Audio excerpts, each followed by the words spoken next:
Welcome to சுடர் கருணை பிரகாசம் சேனல். வாங்க, தண்ணி தக்காளி சட்னி தான் இன்றைக்கி நம்ம பார்க்க போகிறோம். ரோட்டு கடைகள் எல்லாம் கிடைக்கக்கூடிய தண்ணி தக்காளி சட்னி தான் இன்றைக்கி நம்ம பார்க்க போகிறோம். ரொம்ப சுலபமாக செஞ்சு முடிச்சிடலாங்க. ரொம்ப ஈஸியான சட்னி ரெசிபி தான். நீங்கள் இதை சாம்பார் மாதிரி சட்னியவே ஊற்றி சாப்பிடுவாங்க, மோண்டு ஊற்றி சாப்பிடுவாங்க. அந்த அளவுக்கு டேஸ்டியாக இருக்கும். ரொம்ப சுலபமாக செஞ்சு முடிச்சிடலாம். சில பல இன்க்ரீடியன்ட்ஸ் இருந்தாலே போதும், சட்டுன்னு செஞ்சிடலாம். நீங்கள் எந்த சட்னி அரைச்சாலும் உங்கள் வீட்டில் பிடிக்கலன்னு சொல்கிறாங்களா, இந்த தண்ணி சட்னி தக்காளி சட்னி வச்சு கொடுங்க. கண்டிப்பாக உங்கள் வீட்டில் எல்லோரும் மோண்டு ஊற்றி சாப்பிடுவாங்க. அந்த அளவுக்கு டேஸ்டியாக இருக்கும்.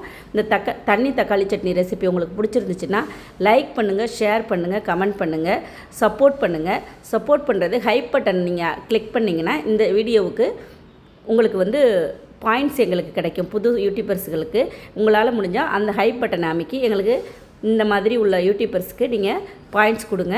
அதையும் நான் இந்த வீடியோவில் சொல்லிக்கிறேன். இது வரைக்கும் வரல, இப்போ வந்திருக்கு புதுசாக. நீங்கள் ஹை பட்டன் அமைக்கி நீங்கள் எங்களுக்கு பாயிண்ட்ஸ் கொடுங்க.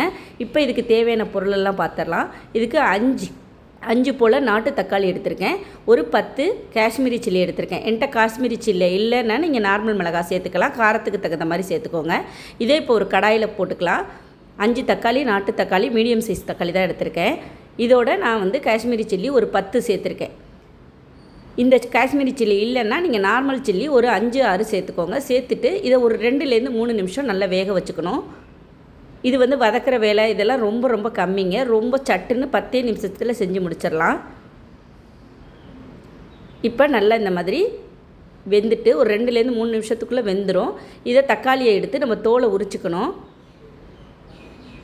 நல்லா வெந்துருச்சு. மிளகாய் எல்லாமே நல்லா சாஃப்டாக வெந்துருச்சு.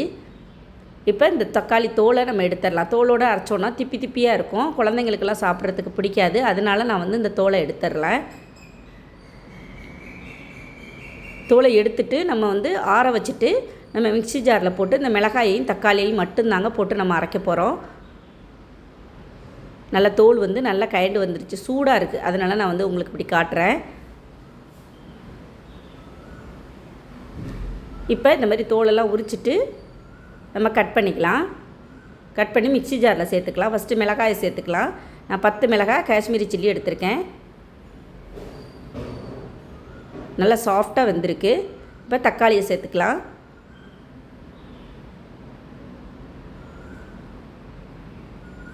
தக்காளியை சேர்த்துட்டு அப்படி நல்லா தண்ணியெல்லாம் எதுவும் சேர்க்க வேண்டாங்க. தண்ணி சேர்க்காமல் நல்லா கொஞ்சமாக உப்பு, கல் உப்பு சேர்த்துக்கோங்க.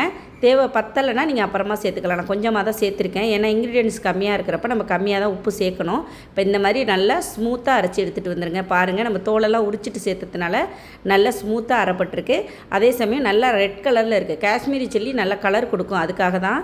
இல்லை உங்களுக்கு இந்த மிளகாய் இல்லைன்னா நீங்கள் அந்த நார்மல் மிளகாய் சேர்த்துக்கலாம். அது நார்மல் கலரில் தான் இருக்கும். இது ரொம்ப காரமாக இருக்கிற மாதிரி நல்ல ரெட்டிஷாக இருக்கும், அவ்வளோதான். மற்றபடி காரம் கம்மியாக தான் இருக்கும். இந்த மாதிரி அரைச்சி எடுத்துகிட்டு வந்தாச்சு. தண்ணி சேர்க்காம தான் நான் அரைச்சி எடுத்துகிட்டு வந்திருக்கேன். இப்போ தாளிச்சிக்கலாங்க. இப்போ ஒரு கடாயில் 2 டேபிள் ஸ்பூன் நல்லெண்ணெய் விட்டுருக்கேன். கடுகு, உளுத்தம்பருப்பு போட்டு தாளிச்சிக்கலாம். நீங்கள் நினைக்கலாம் இதில் வெங்காயம், பூண்டு எதுவுமே சேர்க்கலை அப்படின்னு. நானுமே அந்த கடையில் கேட்டேன். இது மாதிரி தான் அவங்க அரைப்பாங்களாம். ஏன்னா வெங்காயம், பூண்டு நிறைய இந்த மாதிரி இன்க்ரீடியன்ட் சேர்க்குறப்ப சட்னி ரொம்ப நேரம் இருக்காதுங்களாம். அதனால் அவங்க என்ன பண்ணுவாங்க, வெறும் தக்காளியும் மிளகாவும் வச்சு தான் அரைப்பேன். அப்போ தான் அந்த சட்னி ரொம்ப நேரம் கெட்டு போகாது. கொஞ்சோண்டு புளி சேர்த்துப்பாங்களாம் அவங்க. நான் புளியெல்லாம் சேர்க்கலை. நான் இது 2-3 தடவை அரைச்சிருக்கேன். ரொம்ப டேஸ்டியாக இருக்குங்க. நீங்கள் நினைக்கலாம் பூண்டு வெங்காயம்லாம் இல்லாமல் இந்த சட்னி நல்லா இருக்குமான்னு உங்களுக்கு டவுட்டு வரலாம். நீங்கள் செஞ்சு சாப்பிட்டு பாருங்கள், உங்களுக்கு புரியும். இதில் கடைசியாக ஒரு சீக்ரெட் இன்க்ரீடியன்ட் சேர்த்தாங்க அவங்க, அதுவும் நான் சொல்கிறேன். இப்போ கடுகு, உளுத்தம்பருப்பு, பெருங்காயத்தூள், கருவேப்பிலை இதை போட்டு நம்ம நல்லா தாளிச்சிக்கலாம். இப்போ அரைச்சி வச்சுருக்க விழுதை நம்ம சேர்த்துக்கலாம். சேர்த்துட்டு 1 கப்பு நீங்கள் அரைச்ச விழுது இருந்தால் 2.5 கப்பு போல் தண்ணி சேருங்க. நம்ம அந்த வேக வச்ச தண்ணியே கூட ஊற்றிக்கலாம். நல்லா அந்த வேக வச்ச தண்ணியை நல்லா மிக்ஸி ஜாரை நல்லா கழுவிட்டு ஒரு 2.5 கப்பு தண்ணி அதிகமாக விடணுங்க. அப்போ தான் இந்த தண்ணி தக்காளி சட்னி நல்லாயிருக்கும். நம்ம எப்படி நம்ம தேங்காய் சட்னியெல்லாம் தண்ணியாக வச்சு சில சமயம் சாப்பிடுவோமோ அது மாதிரி தாங்க இது. சிம்பிளான இன்க்ரீடியன்ட்ஸ் வச்சு நல்லா சூப்பராக செஞ்சு முடிச்சிருந்தாங்க அந்த சட்னி. அதுதான் எனக்கு பிடிக்கும். நம்ம என்ன தான் ரெஸ்டாரண்ட்லாம் சாப்பிட்டாலும் ரோட்டு கடை தண்ணி தக்காளி சட்னிக்கு பயங்கரமாக இருக்குங்க. 4 இட்லி சாப்பிட்றவங்க கூட 8 இட்லி சாப்பிடுவாங்க. அந்த அளவுக்கு டேஸ்டியாக இருக்கும். சிம்பிளான ஒரு சட்னி தான். இப்போ நல்லா இது கொதிக்கணுங்க. ஃபஸ்ட்டு இது நல்லா இந்த கன்சிஸ்டன்சியில் தண்ணி இந்த அளவுக்கு கன்சிஸ்டன்சி இருக்கணும். நம்ம அதுக்கப்புறம் நம்ம கொதித்ததுக்கப்புறம் நமக்கு கொஞ்சம் திக்னஸ் கொடுக்கும். உங்களுக்கு ரொம்ப தண்ணியாக வேணும்னா இதுக்கப்புறம் ஒரு 1/2 கப்பு மேற்கொண்டு ஊற்றிக்கலாம். இதுவே கரெக்டாக தாங்க இருக்கும். இந்த மாதிரி நல்லா கொதிக்கணும். ஏற்கனவே நம்ம வேக வச்சது தான். இப்போ கொஞ்சமாக இட்லி மாவு இல்லைனா தோசை மாவு புளிச்ச மாவு இருந்துச்சுன்னா அதை நம்ம தண்ணியில் கரைச்சிட்டு 1 டேபிள் ஸ்பூன் எடுத்து தண்ணியில் கரைச்சிட்டு இந்த மாதிரி விட்டுக்கோங்க. திக்னஸ் கொடுக்கும். 2வது அந்த ரோட்டு கடையில் சாப்பிடும்போது ஒரு டேஸ்ட் இருக்கும் பாருங்கள், அது இந்த இட்லி மாவு ஊற்றுறப்ப தாங்க வரும். அதுக்காக தான் ஊற்ற சொல்கிறேன். நம்ம சேனலில் ஏற்கனவே நிறைய சிம்பிள் ரெசிபி நிறைய போட்டிருக்கேங்க. நம்ம சேனலில் உங்களுக்கு யூஸ்ஃபுல்லாக இருக்கும், செக் பண்ணி பாருங்கள். அதேமாதிரி இந்த வீடியோவுக்கு ஹைப் கொடுக்க மறந்துடாதீங்க. ஒரு வாரத்துக்கு 3 தடவை தான் கொடுக்க முடியும் ஒரு வீடியோவுக்கு. அதுவும் ஒரு வாரத்துக்குள்ள வீடியோ தான் நீங்கள் கொடுக்க முடியும். முடிஞ்சிச்சுன்னா எனக்கு ஹைப் கொடுங்க இந்த வீடியோவுக்கு. நல்லா இந்த மாதிரி தளபலன்னு கொதிக்கணுங்க. கொதித்ததுக்கப்புறமா நம்ம அந்த பச்சை வடை நம்ம இட்லி மாவு ஊற்றிருக்கிறதுனால கொஞ்சம் கொதிக்கணும். நம்ம பச்சையாக நம்ம அப்படியே இறக்கிட்டோன்னா அந்த இட்லி மாவு ஸ்மெல்லு வரும். அதனால் கொஞ்சம் நேரம் கொதிக்க விட்டுருங்க. இப்போ உப்பு பத்தலை, செக் பண்ணி பார்த்தேன். உப்பு பத்தலை, கொஞ்சமாக உப்பு சேர்த்துக்கிறேன். உப்பு சேர்த்துட்டு நல்லா கலந்து கொடுத்து அந்த பச்சை வாடை போகிற வரைக்கும் நல்லா கொதிக்க விடுங்க. நல்லா திக்காக வந்துருச்சு பாருங்கள். நம்ம இட்லி மாவு ஊற்றுனதுக்கப்புறம் தண்ணி தக்காளி சட்னி நல்லா திக்காக வந்துருச்சு. நல்லா கலரும் நல்லா சிகப்பாக இருக்குது பாருங்கள். அந்த நம்ம காஷ்மீரி சில்லி சேர்த்ததுனால இது இப்போ நல்லா இறக்கிட்டு நல்லா ஆஃப் பண்ணிவிட்டு கொஞ்சமாக கொத்தமல்லி தழை தூவி இறக்க வேண்டியது தாங்க. அவ்வளோதாங்க. நான் இன்றைக்கி இட்லி தான் ஊற்றிருந்தேன். இட்லிக்கு இந்த தண்ணி தக்காளி சட்னி அவ்வளோ ஒரு டேஸ்ட்டாக இருந்துச்சுங்க. நானே எதிர்பார்க்கல.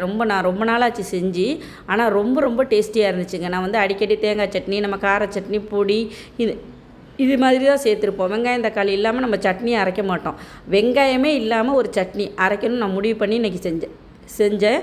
ரொம்ப நல்லா இருந்துச்சுங்க. வீட்டில் எல்லாருமே பாராட்டினாங்க. ரொம்ப நல்லாயிருக்கு, ரொம்ப காரமும் இல்லை, அதே சமயம் கலர்ஃபுல்லாக இருக்குது. ரொம்ப இட்லி மேலே அப்படி மோண்டு ஊற்றி சாப்பிடணும். தொட்டெல்லாம் சாப்பிடக்கூடாதுங்க.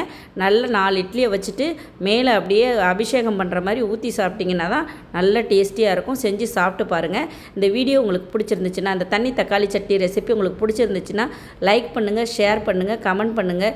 எப்போதும் போல் சப்போர்ட் பண்ணுங்கள். நீங்கள் சப்போர்ட் பண்ணுற முறை ஹைப் பண்ணி எங்களுக்கு சப்போர்ட் பண்ணிங்கன்னா இன்னும் எங்களுக்கு ரொம்ப நல்ல உதவியாக இருக்கும். இந்த வீடியோ நல்ல வியூஸ் போகும். நன்றி, வணக்கம். சுடர் கருணை பிரகாசம் சேனலுக்கு சப்ஸ்கிரைப் பண்ணுங்கள் மறக்காமல். நன்றி, வணக்கம்.